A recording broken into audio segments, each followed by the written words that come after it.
Boa tarde a todos. Hoje, domingo, dia 28 de setembro, venho trazer um assunto mais robusto, um assunto mais acadêmico, que é sobre reencarnação. Vou falar sobre reencarnação em algumas tradições, como a tradição católica, na tradição da maioria das igrejas pentecostais, no espiritismo, na Umbanda e na tradição Iorubá. Então vamos lá. A reencarnação na tradição católica não vai existir como em outras tradições, que você nasce várias vezes, O católico, você nasceu, você morreu, você vai aguardar o juízo final, a volta de Cristo. E como você já nasce em pecado, o católico, quando você nasce, você já é fruto do pecado.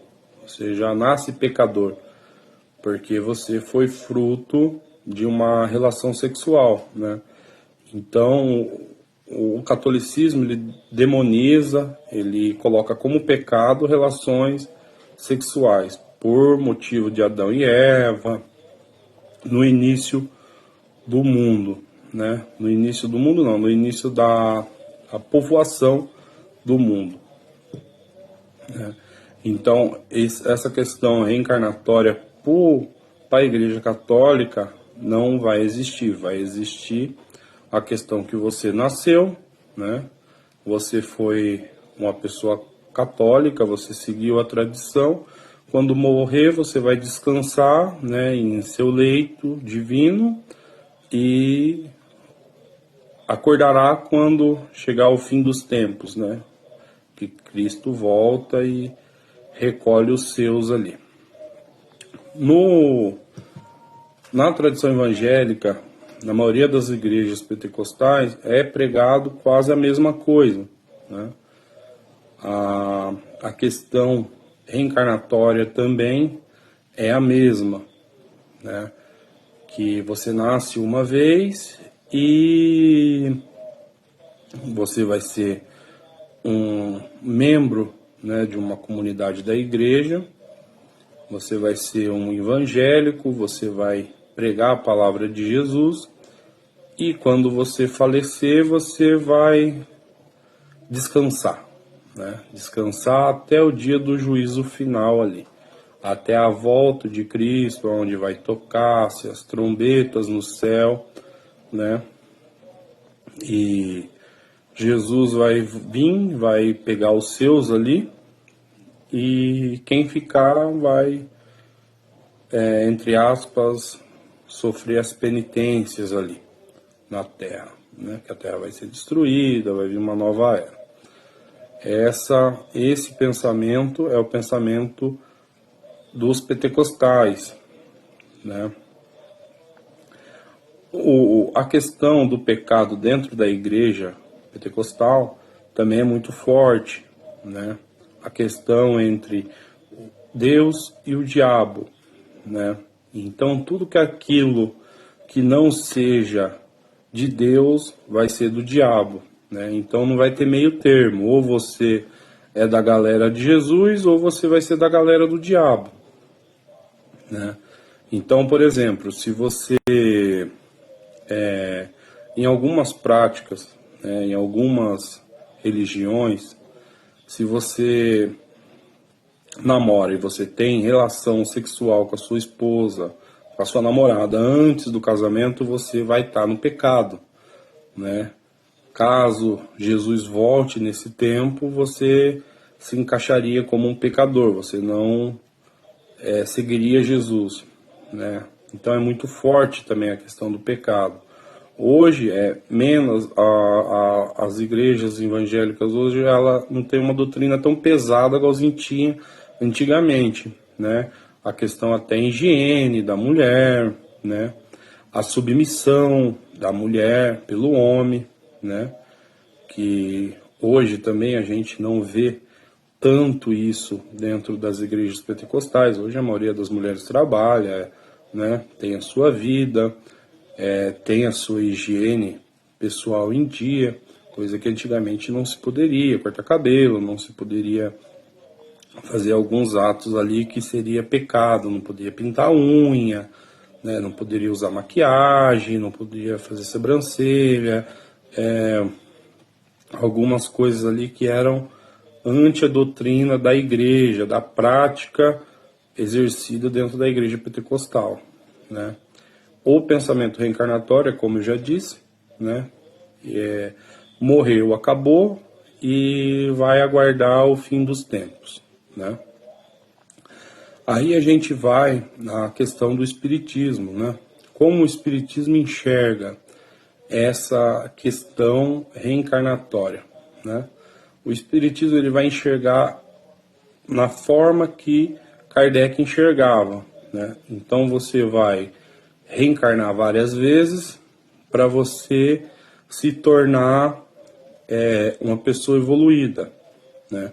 Se você, por exemplo, nasce uma pessoa que viveu alguns anos e não foi uma pessoa tão legal, você vai voltar de novo para a Terra com mais sofrimento para você se tornar uma pessoa legal, né? Algumas pessoas que estudaram muito a fundo o espiritismo vão falar de 7 reencarnações, né? Se você em 7 reencarnações você não conseguir ser uma pessoa mais uma questão evolucionista, uma pessoa mais evoluída, né? Uma pessoa que não tenha vícios, né? Uma pessoa, como poderia se dizer, uma pessoa mais caridosa, né? Uma pessoa que tem um contato maior com o mundo espiritual, né? A gente não pode se deixar também que o espiritismo também traz a questão da cor, da pele, né?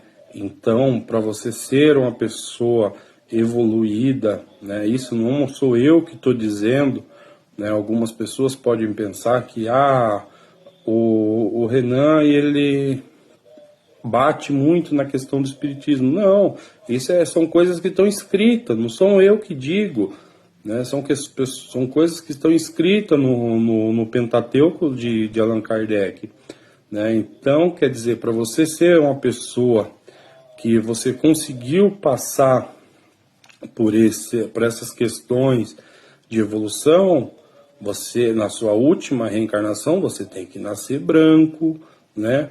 Homem, viril, né? Com cabelo, né? Cristão, para você alcançar essa questão evolucionista, né? Aí, após a 7ª encarnação, você não vai nascer mais. Aí você vai, né? Aí eles vão falar em lugares, né? Como o Nosso Lar, que é bem famoso em filmes, né?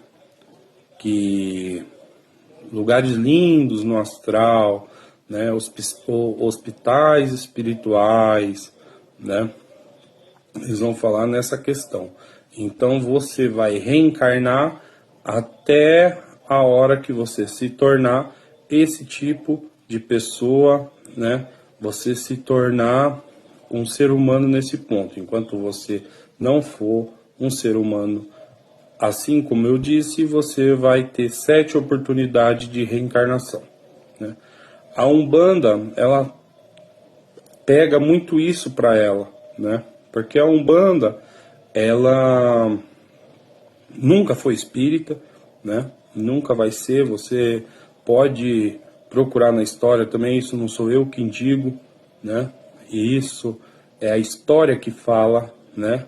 Se eu falo isso hoje é porque eu procurei saber, eu procurei estudar, procurei ir mais a fundo, né? Nessas questões.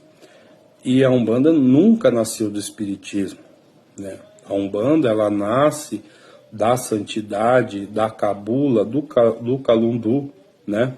A gente falando de uma regra, a gente vai falar da santidade, né? Que vem da tradição indígena. A gente vai falar do calundu, né? Que vem dos bantu.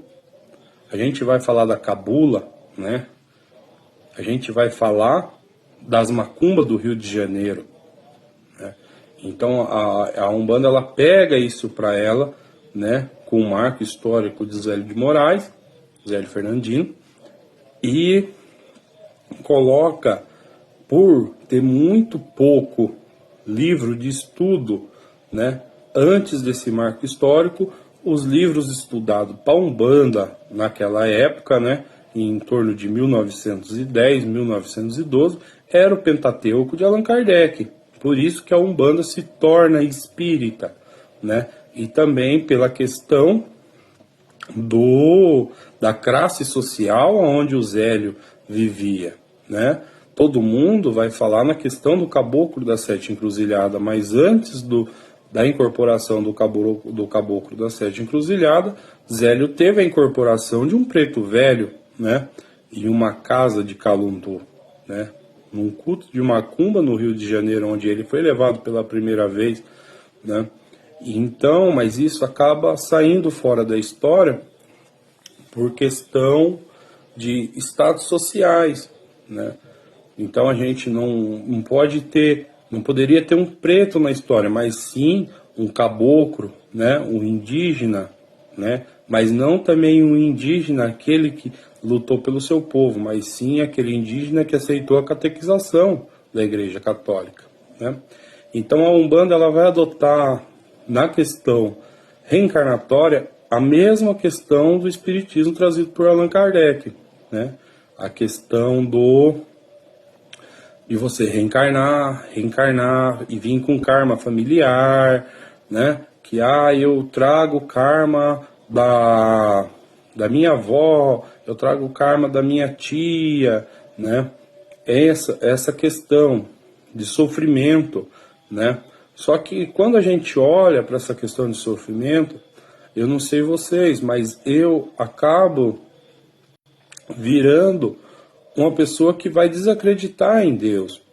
Porque eu não posso acreditar que Deus fique, né, no Orum, criando seres incompletos, né, mandando pessoas para sofrer na Terra. Eu sou pai, né, eu sou pai carnal, tenho 2 filhos, né, um casal. Eu jamais fazeria eles sofrer por motivo algum, né?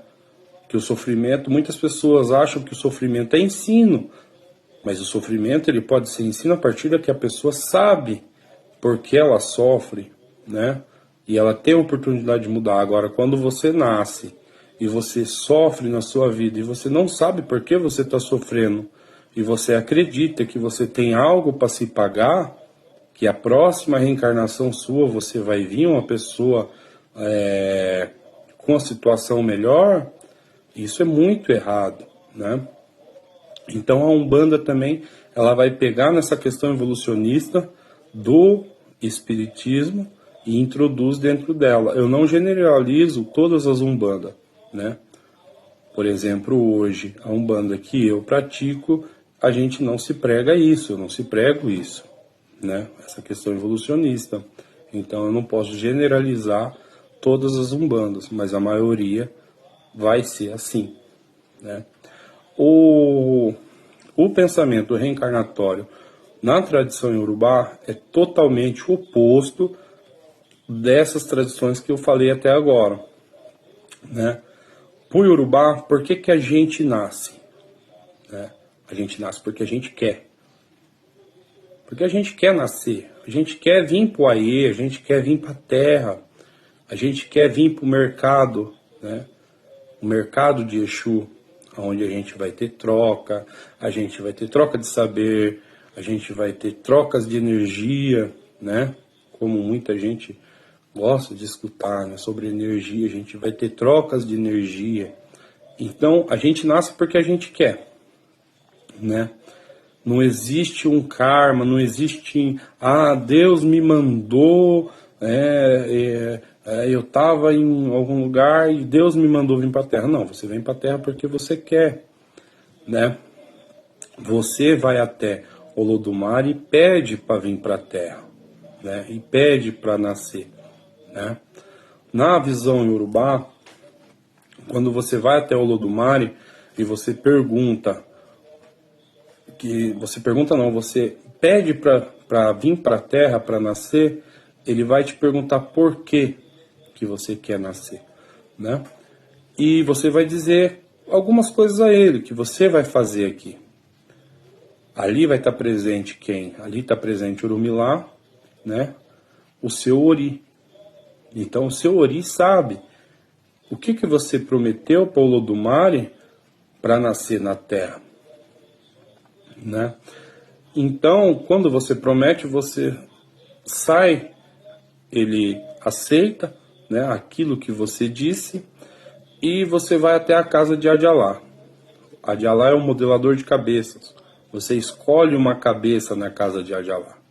Você sai da casa de Adjalá e você vem sentido ao Aie e encontra um ser que é chamado Onibodê. Onibodê é o senhor da fronteira.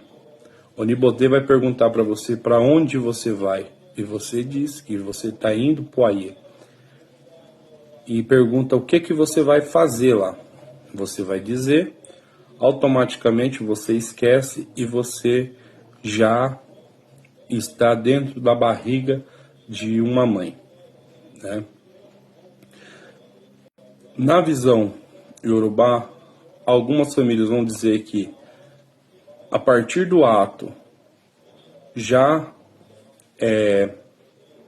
a criança já está dentro da barriga da mãe. Outras famílias vão falar que é o terceiro mês.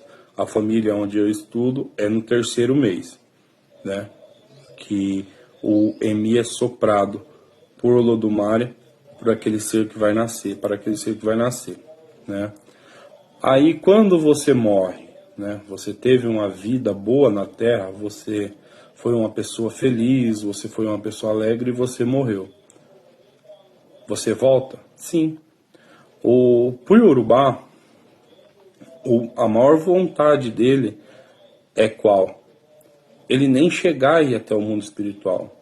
É ele morrer e ele morreu, tá passando uma mulher grávida ali próximo ao terceiro mês e ele já conseguir entrar ali naquele ventre daquela mulher e nascer novamente. Porque a vida na Terra é boa, a vida na Terra não é ruim. Na Terra somos todos livres, não somos ninguém apegado a nada, né? A gente tem a liberdade que Deus nos deu. Então esse é o pensamento do povo tradicional, do povo iorubá, certo? Espero que tenham gostado do vídeo. Siga no Instagram, no TikTok. Uma boa semana a todos vocês. E a qualquer momento a gente volta. Axé.